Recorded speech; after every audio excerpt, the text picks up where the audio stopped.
벌써 한 해가 지났습니다. 2017년이 다 지났는데 혹시 여러분 1월 1일 날 뭐 하셨는지 기억나시나요? 다 한번 떠올려보세요. 저도 생각이 안 나서 다이어리를 찾아봤는데 제가 그 전에 교회에 사역하고 있던 게 생각이 납니다. 1월 1일 날 2017년 1월 1일 날 우리가 무엇을 하게 하셨는지 기억하다 보니까 어느새 이제 8월 19일 날 하나님 교회를 개척하게 하셨고 이제 오늘이에요. 마지막 날이 되었어요. 벌써 1년이 지나갔습니다. 그래서 오늘도 말씀 나누면서 나눌 때 1년 동안 하나님께서 어떻게 내 삶을 이끄셨는지 같이 돌아보면서 같이 말씀 나누면 좋겠습니다.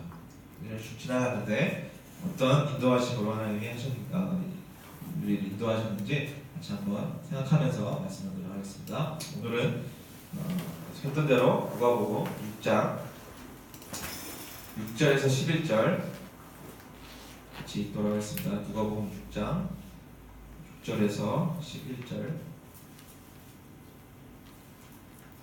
한 목소리로 같이 읽도록 하겠습니다. 시작.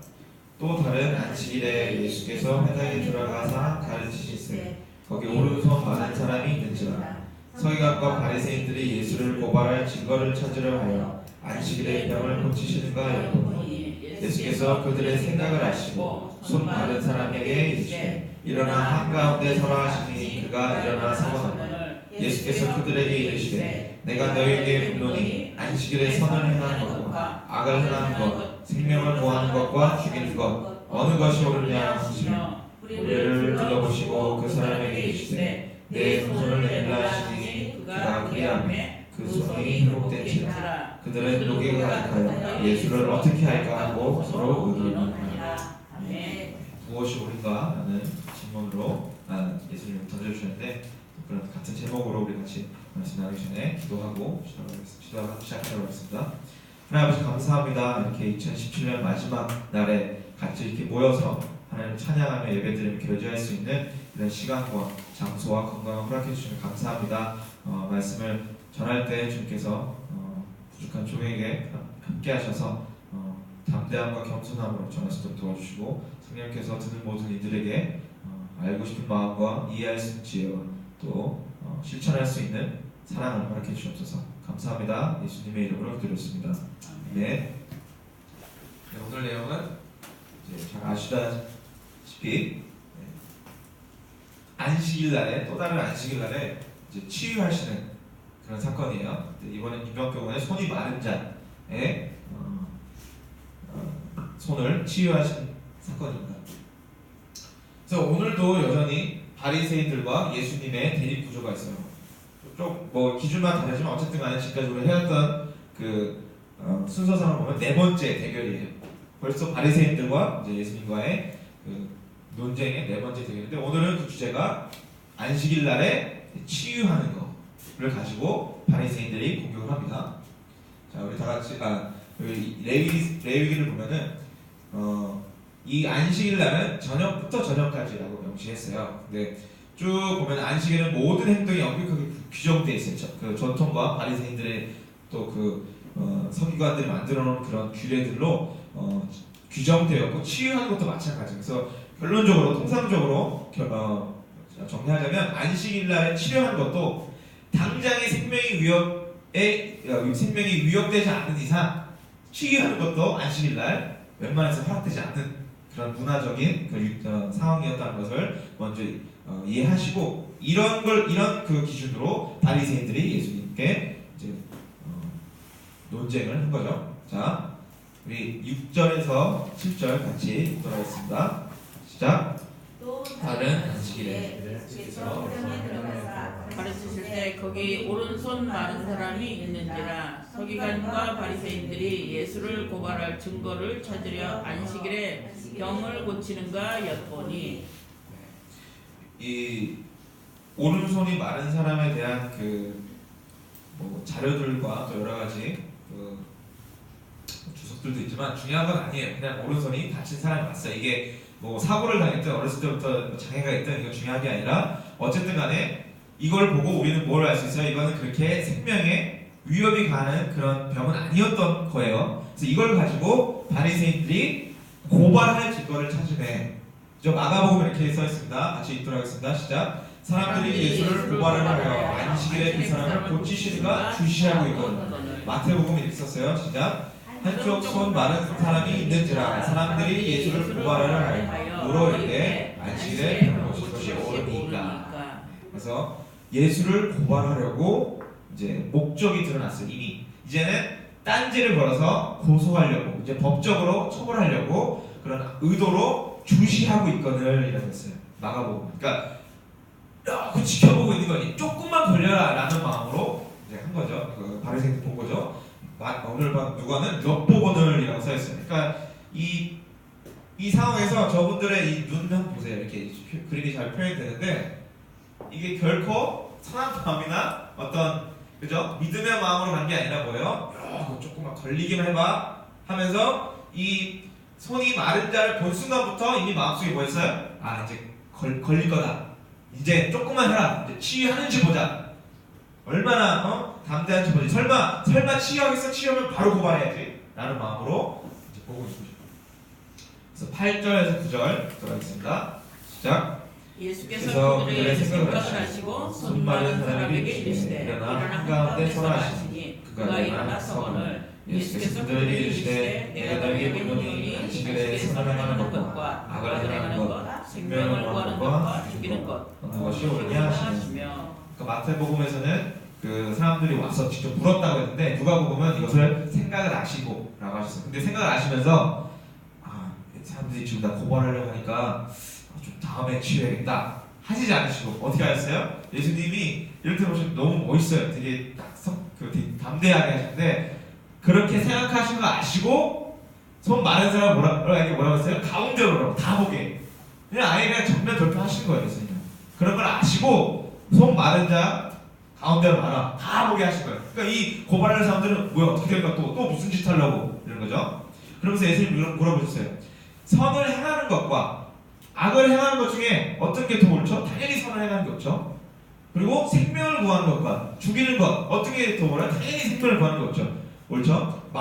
마태복음은 이걸 두 개를 추가했어요. 이 마태복음 그 버전에서는 구덩이에 빠진 양을 구하는 것과 안 구하는 것 중에 어떻게 옳으냐? 당연히 구덩이에 빠진 양을 구하는 게 좋죠.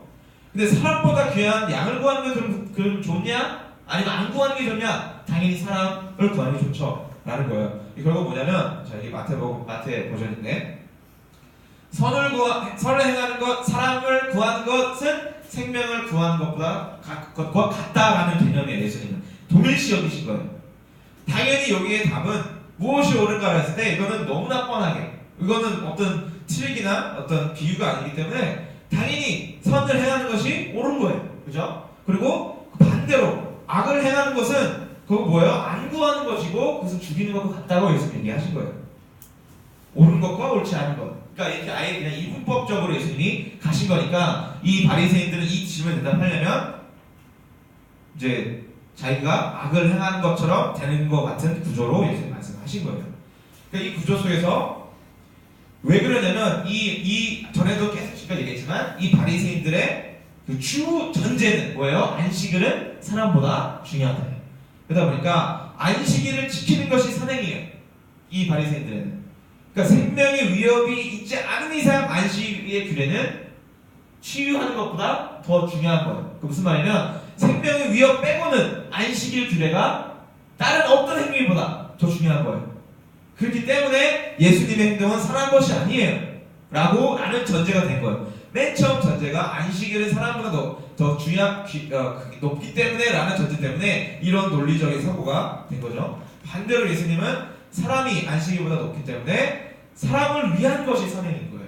그렇기 때문에 생명이 위협하는 것과 마찬가지로 치유하는 것이 안식일의 규례보다 높아요. 사람을 위한 것이기 때문에. 안식일은 사람을 위해서 만든 것이기 때문에 사람을 돕는 것 자체가 안식일 규례를 보다 높다는 거죠. 그것은 결국 치유하는 것이 생명의 위협뿐만 아니라 치유하는 것조차도 동일시 여긴다는 예수님의 논리인 거예요. 그래서 치유하는 것이 선행이라는 거예요. 자, 이런 논리적인 구조예요. 중요한 것은 이 전제가 완전히 다르다는 거예요. 똑같은 율법이나 똑같은 안식일이나 똑같은 행동을 봐도 전제가 다르기 때문에 이것을 사고하는 이 논리가 다른 거예요. 우리는 어떤 논리인지, 우리도 어떤 식으로 생각을 하는지, 우리의 전제는 무엇인지가 결국은 항상 우리의 삶과 생각과 우리의 모든 것을 영향을 주고 이끌고 또 우리 삶을 이렇게 이끌어갑니다. 우리의 생각의 근원은 영에서부터 생명에서부터 왔는지 아니면 사망에서부터 죄에서부터 왔는지, 이 전제가 항상 결국 차이가 나는 거예요. 자, 10절 같이 읽도록 하겠습니다. 시작. 우리를 둘러보시고 그 사람에게 이르시되 내 손을 내밀라 하시니 그가 그리하매 그 손이 회복된지라. 그래서 예수님은 질문을 하시고 너무나 뻔한 답이 나올 만한 구조로 질문하시고 바로 취하셨어요. 마가복음은 근데 이렇게 이 장면을 이렇게 설명합니다. 같이 읽도록 하겠습니다. 시작.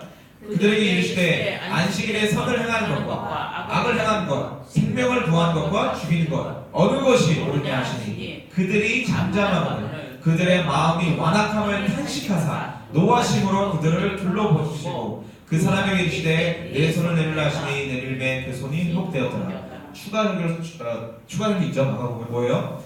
어느 것이 옳으냐라고 했을 때 그들이 잠잠하면 대답 안 한 거예요.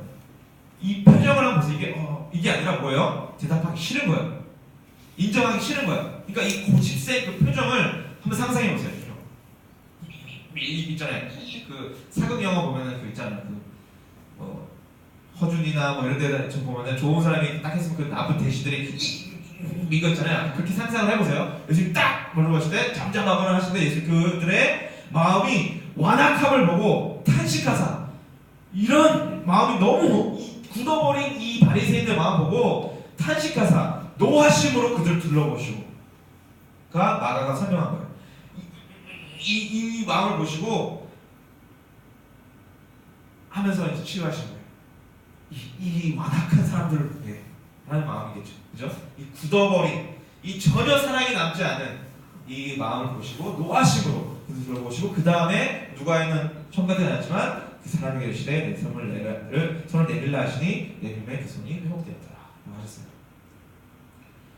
자, 지난번에 했던 비유를 조금 다시 상기시키면서 또 추가적으로 좀 더하겠습니다. 지난번에 기억나시죠? 아버지와 자녀들이 있었어요. 너무 사이가 좋았어요. 그래서 아버지가 아이들을 사랑하기 때문에 뭘 했어요? 10시에 자라고 했어요. 그래서 10시에 뭐라고 했죠? 이게 10시에 자는 거. 이게 뭐라고 했어요? 이게 법이라고 했어요. 그죠? 그냥 법과 같은 논리죠. 아이들을 위해서 뭘 꺼야겠다. 자, 아이들을 위해서 10시에 뭐라고 했어요? 자라고 했어요. 법이 했어요. 누가 누구에게? 아버지가 자녀들에게. 그죠? 왜? 사랑하니까. 그죠? 뭐 이유는 여러 가지 있겠죠. 뭐 일찍 자야 내일 활동하고 뭐 키 크고 뭐 여러 가지 건강을 위해서. 이게 좀 어쨌든 간에 사랑하니까였어요. 그래서 이렇게 좋은 관계를 맺었는데 이제 사탄이 똑같이 이 하나님과 우리 관계로 비유한다면 우리가 죄로 인해서 이 외라는 부분이 왜곡되고 또 없어지거나 아예 이 잘못된 표현으로 아버지에 대한 사랑, 아버지가 누구인가에 대한 왜라는 것이 이게 바뀌어지게 되면 법만 남게 된다고 했죠. 관계가 없어지고 법 아래. 자, 그래서 아버지에 대한 개념이 없으니까 그냥 지키는 것만 남은 거예요. 그러다 보니까 이 서로 누가 더 잘 지키냐만 남은 거예요. 누가 더 좋은 아들이냐 또는 뭐가 자냐 했을 때 내가 너보다 더 잘 지켜. 나는 한 번도 빠짐없이 10시에 잤어. 너는 저번에 몇 번 TV 봤잖아 하면서 내가 더 좋은 아들이야 라는 것밖에 안 남은 거예요. 아버지의 사랑에 왜라는 게 없어지면. 근데 이게 어떻게까지 문제가 되냐면 이게 법이 됐는데 어느 날 동생이나 또는 형이나 여기서 동생이라 칩시다. 형이 더 잘 지켰고 동생은 항상 뭐 10시 뭐 몰래 딴 걸 하다가 TV를 보던가 뭐 했는데 동생이 어느 날 아팠어요. 그런데도 불구하고 형이 화가 난 거죠. 동생이 아팠는데 10시에 안 자고 엄마가 치유한다고 해서 형이 삐진 거예요. 왜 안 자 10시에? 아니 오늘 주일이잖아. 10시에 자잖아. 내일 아침에 치유할 수 있잖아. 10시에 자야 되는 거 아니야? 라고 한다면 이거 얼마나 말도 안 되는 거예요. 그죠? 이 비유가 이지만 이거와 비슷하게 이거를 바라보는 부모의 마음은 얼마나 또 답답했어. 그러니까 그 첫째의 그 반응을 보고 되게 속상하셨겠죠? 아니 뭐가 더 중요해요? 10시에 자는 게 중요해요? 동생 건강이 더 중요해요? 당연히 동생 건강이 중요한 건데 왜? 이미 전제와 이미 그동안 이 왜 하는지에 대한 것이 없다 보니까 쓸데없는 10시에 자는 거, 이게 쓸데없는 건 아니겠지만 그죠? 건강에 비해서는 정말 중요한 게 아닌 것 같고도 비난을 하게 되는 상황을 수천 년 동안 하나님 보신 거예요. 이스라엘 백성의 이 완악한 마음. 그러니까 예수님이 이걸 하나님과 함께 계셨기 때문에 쭉 이스라엘이 어떻게 하나님의 율법을 갖고 이렇게 해버렸는지, 이렇게 자기네 기준대로 만들어버렸는지 보시고 직접 사랑으로 오셔서 왔는데도 불구하고 지금 아픈 사람이 와가지고 이렇게 힘들어하고 이거 손이 없으면 당신이 어떻게 살아요? 할 수 있는 게 없잖아요, 그죠? 일도 제한되고, 그러니까 너무 힘든 이 시간에 사랑하는 아들을 위해서 치유한 이 행동을 보고 뭐라고 하고 있고 고발하려고 대답도 하는 이 완악한 마음 보시고 답답하시고 탄식하시면서 노하심으로 바라보시면서 하신 이유가 바로 이런, 굳이 말하면 이런 핵심적인 것을 완전히 잃어버리고 자신들의 기준으로 서로를 평가하고 정죄하고 시기한 데만 탁월했던 이 완악한 죄인들의 모습을 보시고 탄식하신 거죠. 그게 죄인들의 모습이고 또 예수님 만나지 않았던 우리들의 옛날 모습이기도 합니다. 또 우리의 죄성이 아직도 우리 안에 그런 모습들이 여전히 있어요. 그래서 예수님이 제 표현이에요. 도대체 너희한테 어떤 것이 옳은 것이냐라고 본질적으로 물어보십니다. 아니 너희들은 도대체 뭐가 중요하냐? 저는 영화를 안 봤지만 한동안 좀 유행했던 그거 있죠. 무엇이 중요한디? 그죠? 아니요, 저는 영화를 안 봤어요. 그 대사만 아는데 상상하는 거죠. 너희들 도대체 뭐가 중요하냐 도대체? 너희들 기준에 그렇게 안식일이 그렇게 중요하냐? 이 사랑하는 내 자녀를 내가 치유하고 선을 행하고 이게 원래 율법의 핵심이었거든. 도대체 너희 뭐가 중요하냐라고 탄식하시면서 예수님은 말씀하신 걸로 저는 느끼게 됐어요. 그래서 마태복음 22장 같이 한번 읽어 말씀드리도록 하겠습니다. 시작. 내 마음을 다하고 목숨을 다하고 뜻을 다하여 주 너의 하나님을 사랑하라 하셨으니 이것이 크고 첫째 되는 계명이요 둘째도 이와 같으니 내 이웃을 내 자신과 같이 사랑하라 하셨으니 이 두 계명이 온 율법과 선지자의 강령이니라. 율법의 모든 내용, 안식일조차 포함되어 있던 율법의 모든 내용은 하나님 사랑, 이웃 사랑인데 이것이 원 의미인데 그런 계명에서 여기서 조금만 더 추가하자면 이 모든 옳은 것, 선한 것, 모든 것을 결국 사랑하는 것과 사랑하지 않는 것이라고 할 수 있습니다. 그러면 선을 행하는 것, 구덩이에 빠진 양을 구하는 것처럼 사람보다 귀한 양을 구하는 것, 또 잘못 썼네. 양보다 귀한 사람이죠. 죄송해요. 비슷합니까? 잘 이해해주세요. 네. 구덩이에 빠진 양이 그만큼 귀한데 그 양보다 더 귀한 사람을 구하는 것, 그리고 생명을 구하는 것, 이 모든 것은 사랑으로 하는 것인데 결국 뭐예요? 악을 행하는 것과 안 구하는 것과 죽이는 것은 결국 사랑하지 않는 것과 같은 거예요. 예수님의 율법을 만드신 예수님의 원리론, 하나님의 원리론은 율법에 의해서도 사랑하지 않는 것은 악을 행하는 것이고 사랑하는 아이들을 이 모든 것이 포함한 행동이 방금 이 행동은 예수님의 행동은 결국 선을 행한 것, 결국 옳은 일이시고 결국 뭐예요? 사랑하신 거예요. 근데 이와 반대로 선을 행하고 사랑하시고 율법을 완성을 하고 계시는 예수님을 비방했던 바리새인들은 악을 행한 거예요. 반대를 한 거예요. 사랑하지 않았어요. 마음으로 죽였어요. 비난했어요. 정죄했어요. 그리고 교만했어요. 결국은 이게 예수님은 선을 행하고 그게 아니라 바리새인들은 마음속으로 끊임없이 악을 행하고 있었던 거예요. 이게 행동으로 굳이 말하면 뭐 때리거나 뭐 어떻게 드러나지 않았을 뿐이지 마음속으로는 사랑하지 않았고 오히려 완전한 선이신 예수 자체를 비난했다는 말도 안 되는 악을 범하고 있었어 마음속에. 그래서 같이 11절 읽겠습니다. 이게 마음이 완악했던 자들의 반응입니다. 11절 마지막 시작. 그들은 노기가 가득하여 예수를 어떻게 할까 하고 서로 의논하니라. 자기들의 반응. 예수님의 이런 선행을 보고도 이들의 반응 뭐였어요? 노기가 가득해요. 분노가 가득했어요. 왜 가득했을까요? 정말 이게 우리 죄성의 그거예요. 그래서 마가복음은 이렇게 표현합니다. 읽겠습니다. 시작. 바리새인들이 나가서 곧 헤롯과 함께 어떻게 하여 예수를 죽일까 의논하니라. 네, 공간 보면서 다 같이 이 사건을 필두로 이제 본격적으로 예수를 죽일 거라는, 죽이고 싶은 또는 죽여야 한다는 그런 마음으로 계획하는 장면이 다 묘사가 되어 있어요. 근데 보시면 바리새인이 나가서 곧 헤롯 당과 함께, 사실 이거는 있을 수 없는 그거예요. 이거 마치 한국과 일본이 손잡은 거랑 똑같은 걸 수도 있어요. 한국과 친일파가 똑같이 갔거나 아니면 뭐 야당과 여당이 무슨 말인지 알겠어요. 완전히 절대로 같이 할 수 없는 사이인데 예수님을 죽이려 할 때는 같이 함께 의논하기 시작했던 아기들의 모습인 거예요. 이걸 읽으면서 어떤 구절이 생각나냐면 시편 2편 이 첫 부분이 생각나서 같이 읽겠습니다. 시작. 어찌하여 이방 나라들이 분노하며 민족들이 헛된 일을 꾸미는가. 세상에 군왕들이 나서며 관원들이 선포하여 여호와와 그의 기름 부은 받은 자를 대적하며. 이게 제왕시라고 하는 아마 원래는 이제 이스라엘 왕의 그 기름 부으심 등극식을 할 때 다른 나라 왕들이 이때 어수선할 때 반역을 꾀했던 것을 묘사한 거지만 사실 또 예수님과도 연결이 될 수도 있는 장면인데, 뭐에 결국은 이방 나라들이 분노하며 헛된 일을 모사하면서 여호와와 그의 기름 부음 받은 자를 대적하려고 합심하는 거예요. 이 모습을 세상에서도 사회에서도 또 어떻게 보면 조심스럽지만 교회에서도 우리가 보일 수 있는 모습이에요. 선을 행하는 것에 있어서 우리 죄인들의 또는 하나님을 모르는 사람들의 습성은 이럴 때만큼은 연합을 하는 거예요. 악을 행함에 있어서는 일시적 연합을 우리 많이 보기도 합니다. 세상에 볼 때. 잘 한번 보세요.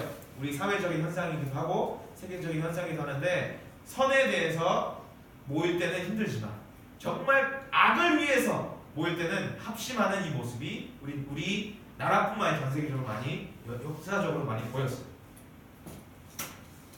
자, 우리 벌써 19주차예요. 그래서 지금까지 우리가 공간복음에서 특별히 누가복음을 우리가 봤었고, 누가를 통해서 하나님께서 어떻게 하나님의 뜻과 예수님을 어떻게 드러내셨는지 계속 배웠는데, 이때쯤이면 아마 보이게 되실 거예요.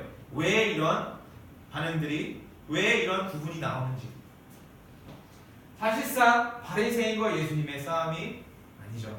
사실상 이제 이 뒤에는 항상 사탄이 있고, 그래서 어떤 주제가 아니라 사실은 마귀에 속한 자냐 예수님께 속한 자냐의 싸움인 거예요. 항상 우리는 원래 이쪽에 있었지만 예수님이 우리를 이쪽으로 부르셨기 때문에 우리가 지금 예배도 드리고 말씀을 읽고 또 찬양하고 또 하나님과 교제할 수 있는 특권이 주어진 거지. 우리도 똑같이 마귀에 속했을 때는 똑같이 선을 보고도 이게 선인지 모르고 우리의 악의 기준을 선이라 생각하면서 세상을 살아왔던 같은 죄인들이었는데, 마귀에 속했냐 예수님께 속했냐에 따라서 어떤 행동을 하는지 이게 다 드러나요. 누가복음을 통해서도, 성경이 전체가 다 드러나지만 우리가 특별히 이제 계속 누가복음을 봤기 때문에. 그래서 혹시 기억나시죠? 몇 주 전에 아무도 모를 때, 정말 아무도 모를 때 혼자 광야에서 시험을 당하시고 멋지게 승리하신 예수님, 그리고 마귀가 모든 시험을 다 한 후에 얼마 동안 떠났어요. 분노해서 떠났어요. 그 다음에 한번 봅시다. 같이 읽을게요. 시작. 세상에 있는 자들이 이것을 듣고 크게 화가 나서 일어나 동네 밖으로 쫓아내어 그 동네가 분천된 산방까지 끌고 가서 밀쳐 떨어뜨리고자 하되 예수께서 그들 가운데로 지나서 가시니라. 기억나시죠? 고향으로 갔는데 화가 나가지고 낭떠러지, 그죠? 떨어뜨리려다가 아직 하나님의 때가 안 됐기 때문에 예수님 지나가셨어요. 이때에도 배후에는 마귀가 있었습니다. 또 우리 중풍병자 봤을 때도 이 놀라운 믿음을, 또 놀라운 사건을 봤을 때에 죄사함을 받았다라고 얘기하니 이 뒤에 여전히 사탄이 이것은 신성모독이다라는 또 그런 정죄함으로 감히 하나님한테 얘기했죠. 그래서 예수님께서 네가 죄사함 받았다고 말하는 것이냐, 일어나 걸어라 말하는 것이냐, 하지만 인자가 죄사하는 것에 있다면서 알게 하리라 하시면서 또 이기셨죠. 그죠? 그러면서 기뻐했던 저 중풍병자. 사실 여기서의 그 접근은 우리가 이 중풍병자였다는 것이고, 마귀가 항상 우리를 정죄했었던 것이고, 우리가 뭘 했든 간에 항상 우리를 정죄했고 우리 죄 때문에 아무것도 못하게 했을 때 예수님께서 오심으로 빌어서 이 모든 정죄들을 다 물리치시는 거예요. 우리가 이 중풍병자처럼 다시 회복됐을 때 기뻐 날뛰는 사람들이 우리 구원받은 자들인 거예요. 또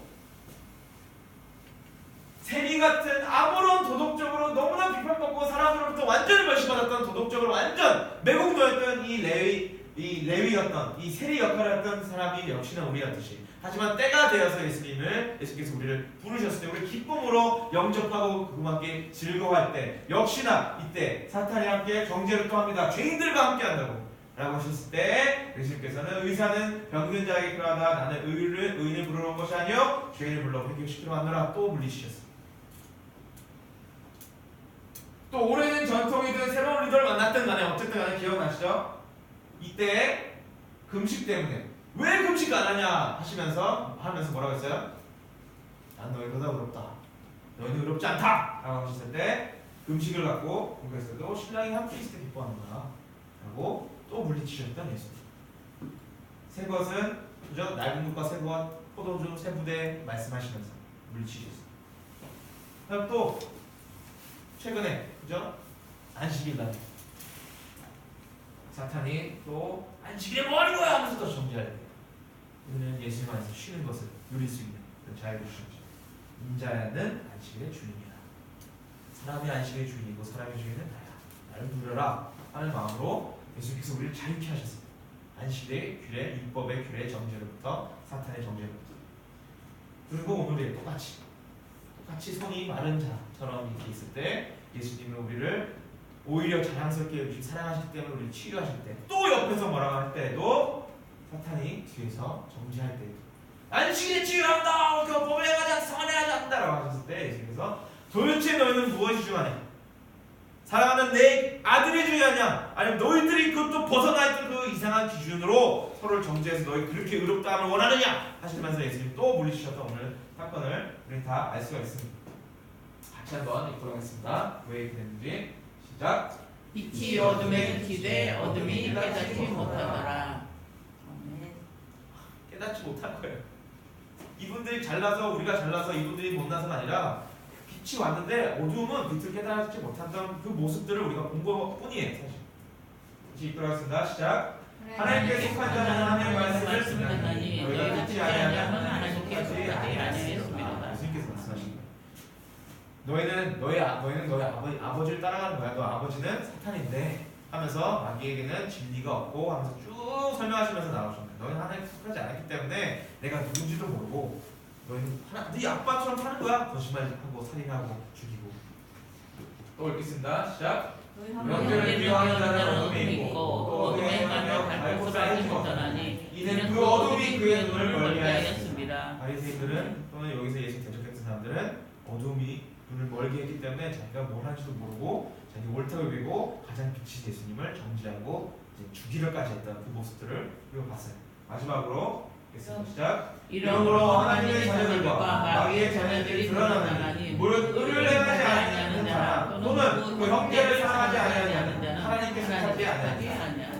그러면서 나중에 4장에 나오죠. 왜? 하나님이 사랑이시기 때문에 형제를 사랑하지 아니하는 자는 하나님을 알 수가 없나니 이는 하나님 자체가 사랑의 근원이고 사랑이시기 때문에 사랑을 하지 않는 사람은 하나님께 속하 있지 않는 거야. 왜? 하나님은 사랑이시기 때문에 하나님께 속해 있는 자는 사랑할 수밖에 없어.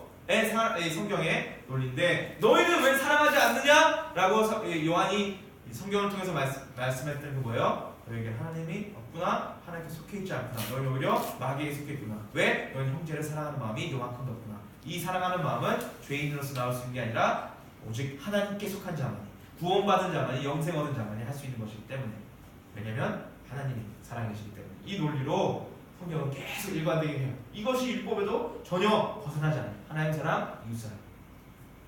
그 모습을 우리가 쭉 본 거예요. 바리새인들을 보면서 이 악한 것도 우리는 이제 안 쓴다가 아니라 이 모습이 하나님 없는 모습인 거예요. 우리가 구원받기 전의 모습이 이 모습이기 때문에 바리새인들 보고 또 우리가 뭐라고 하는 것은 우리의 하나님의 은혜의 그 구원의 행위들을 우리는 다 까먹고 우리가 또 스스로 잘났다고 여길 수밖에 없는 똑같은 모습을 지을 수가 있는 거예요. 마귀에 속한 자와 예수께 속한 자. 중요한 것은 계속 바뀌었잖아요. 이것이 안식이었고 금식이었고 뭐였고 여러분에게는 이게 무엇일까요? 한번 2017년도 돌아보면서 마귀에게 속한 자는 이것이 어떤 것이든 돈이든 교회든 우리가 가장 선하다고 생각하는 것들조차도 성경조차도 신앙이나 교회조차도 마귀에 속한 것이면 아까 바리새인처럼 어떤 것도 해석을 또는 우리가 해석할 수가 없게 어둠 가운데 있기 때문에 이렇게밖에 열매가 나지 않아요. 시기야 분노하고 막 의논하고 죽이려고 하고 진리를 대적하고 하나님을 사랑하지 않고 이웃 사랑하지 않고 반대로 예수님은 이것에 대해서 항상 경고하십니다. 그들의 열매로 안다고. 그죠? 내 양은 나를 안다고. 그리고 나는 포도나무고 너희는 가시니까 열매로 나로 떠나서 너희가 아무것도 할 수 없다. 나를 사랑하는 자들은 내 계명을 지킨다. 예수님이 항상 말씀하시죠. 어떤 형태로 예수님께 속한 자들이 드러나는지. 2017년 우리가 쭉 1년을 한번 돌아보면서 우리에게 어떤 열매가 나왔는지 어떤 열매가 나왔는지 우리에게 누가 봐도 하나님께서 보시고 사람들이 봐도 우리는 누구에게 속해 있는지 어떤 열매가 있었는지 문제를 통해서 어떤 사건들을 통해서 드러나는 우리의 모습들을 한번 돌아보는 하루가 됐으면 좋겠습니다. 같이 한번 읽겠습니다. 왜 근데 우리는 여기에 와서 이렇게 할 수 있는지 같이 읽겠습니다. 시작. 곧 창세전에 그리스도 안에서 우리를 택하사 우리로 사랑 안에서 그 앞에 거룩하고 흠이 없게 하시려고 그 기쁘신 뜻대로 우리를 예정하사 예수 그리스도로 말미암아 자기의 아들들이 되게 하셨으니 이는 그가 사랑하시는 자 안에서 우리에게 거저 주시는 바 그의 은혜의 영광을 찬송하게 하려는 것이라. 아멘. 성경 항상 얘기해요. 정말 너희가 잘나서가 아니라 오직 하나님의 그 기쁘신 뜻대로 그냥 하나님이 전적으로 우리를 예정하셔서 예수 그리스도로 말미암아 우리를 하나님의 자녀가 되게 하셨어요. 또 예수님 안에서 우리에게 이 은혜를 거저 주셨어요. 우리는 자랑할 게 하나도 없다고 계속 얘기하죠. 우리는 아까 말했던 우리가 깨달아서가 아니라 깨닫게 왜 해주셨냐? 이거는 전적으로 은혜인 거예요. 하나님 우리를 사랑하셨어요. 왜 우리를 사랑하셨냐? 모르겠어요. 정말 은혜입니다. 하나님 기쁘신 뜻대로 된 겁니다라고 고백하는 것이 우리들이기 때문에 우리가 돌아볼 때 2017년 쫙 돌아보고 한 해를 돌아볼 때 우리 자신을 평가 한번 해봤을 때 우리 몇 점일까? 우리의 점수는 몇 점일까요? 제 점수는요 하면서 누군가한테 봤을 때 저 정도면 한 나쁘진 않겠어. 한 7, 80점 정도 된 것 같아요. 그래서 조금만 더 열심히 노력하면 조금만 더 제가 반성하고 조금 더 제 자아를 좀 성찰해가지고 조금 더 개발하면 조금 더 좋은 크리스천이 될 것 같아요 라고 할 수 없는 존재들이죠. 우리 2017년 동안 돌아봤을 때 우리가 해야 될 자세는 크리스천의 자세는 한 가지밖에 없어요. 1년 동안 나를 이끄셨던 예수님 어떻게 이끄셨는지 그죠? 그걸 돌아보는 거예요. 내가 힘들 때 어떻게 마치 내가 물속에서 허우적거릴 때 나를 어떻게 건져주셨는지 어떻게 사탄의 공격 속에서 비방 속에서 나를 보호하셨는지 또 어떻게 내가 외롭고 슬프고 연약하고 아플 때 나를 보호해주시고 사랑해주셨는지 1년 동안 어떻게 인도하시는지 그걸 감사하는 것이 우리 감사하면서 누리면서 또 기대하는 것밖에 할 수 없는 그 놀라운 은혜에 참여하는 것 그것이 우리의 2000년 우리 올해를 돌아볼 때 우리가 할 수 있는 하나님께서 기뻐하시는 가장 좋은 것 중에 하나예요. 어떻게 하나님께서 우리를 향해 사랑을 해주셨는지 보여주셨는지 돌아보는 시간을 가졌으면 합니다. 자, 한번 읽도록 하겠습니다. 시작. 하나님이 우리를 구원하사 거룩하신 소명으로 부르심은 우리의 행위대로 하심이 아니요 오직 자기의 뜻과 영원전부터 그리스도 예수 안에서 우리에게 주신 은혜대로 하심이라. 네, 우리를 부르심은 우리 행위대로 하심이 아니요 오직 하나님의 뜻과 영원전부터 예수님 안에서 우리에게 주신 은혜대로 하셨어요. 그리고 지금도 끊임없이 베드로에게 말씀하셨던 것을 같이 읽겠습니다. 시작. 시몬아 보라 사탄이 너를 멸가보듯 하려고 요구하였으나 그러나 내가 너를 위하여 내 믿음이 떨어지지 않기를 기도하였으니 너는 돌이킨 후에 내 형제를 깨게 하라. 아멘. 시몬한테 하셨던 것처럼 유진아 사탄이 너를 정죄하려고 너를 밀가보듯이 이 장난질하려고 밀할 때 들었다 내렸다 하려고 할 때 내가 너를 위해서 기도했으니 지금도 살아계셔서 하나님 우편에서 우리를 중보하시는 우리의 대제사장이시자 우리의 고통을 아시는 우리 중보자이신 예수님께서 끊임없이 우리를 위해서 중보하시고 성령님께서도 말할 수 없는 탄식으로 안돼 유진아, 안돼 유진아, 너는 이러지 않아도 되는 사람이야, 할 수 있어 라고 하시면서 우리를 기도하시는 하나님의 은혜가 있었기 때문에 2017년도가 지금도 우리에게는 은혜롭고 감사한 상황이었다는 것을 우리는 알 수가 있는 것이죠.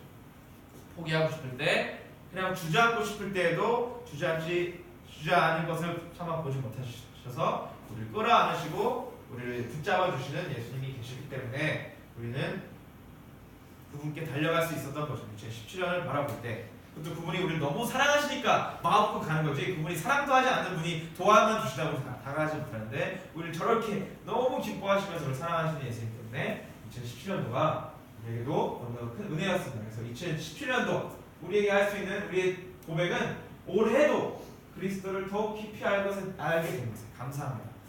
내가 다른 것은 다 배설물로 여기나 오직 주 예수 그리스도를 아는 지식이 가장 고상하기 때문이라고 해서 기뻐했던 바울처럼 올해도 2017년도에는 정말 예수님을 더 알게 됐어요. 이것이 나에게 큰 그 행복입니다. 나에게 큰 복입니다 라고 고백할 수 있는 우리 교인들이 정말 되기를 간절히 바랍니다. 그래서 우리 주는 그리스도시요 살아계신 하나님의 아들이시니다 라는 이 고백으로, 사실 이 고백도 하나님께서 하게 하신 거지만 이 고백으로 8월 19일 날 우리 창립 예배를 드렸어요. 그래서 그리스도가 진리 교회가 하나님이 시작하게 하셨어요.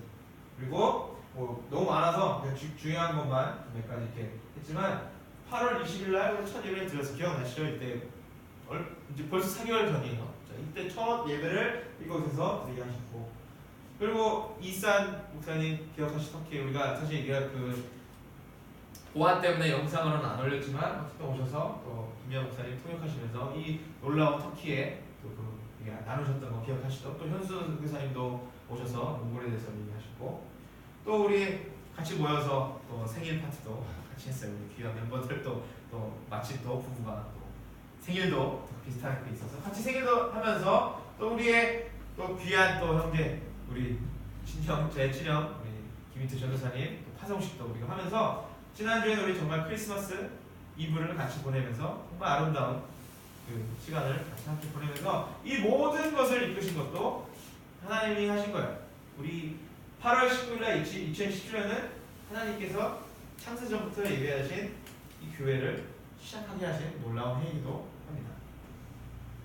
그래서 2018년도도 우리가 쭉 지금까지 봐왔듯이 사실상 잘됐다, 나는 바리새인이 아니어서 감사하다가 아니라 도대체 나는 어떤 은혜를 입었길래 얼마나 감사하기에 저랬던 나를 이렇게 바꾸셨구나, 내가 한 게 아니라 전적으로 하나의 은혜 가운데 이끄셨구나. 똑같은 동일한 고백이 2018년도도 동일하게 볼지어다 내가 세상 끝날까지 너희와 항상 함께 있으리라고 지금도 얘기하시는 예수님 때문에 그래서 2018년도도 너무나 기쁘고 기대하는 마음으로 나갈 수 있습니다.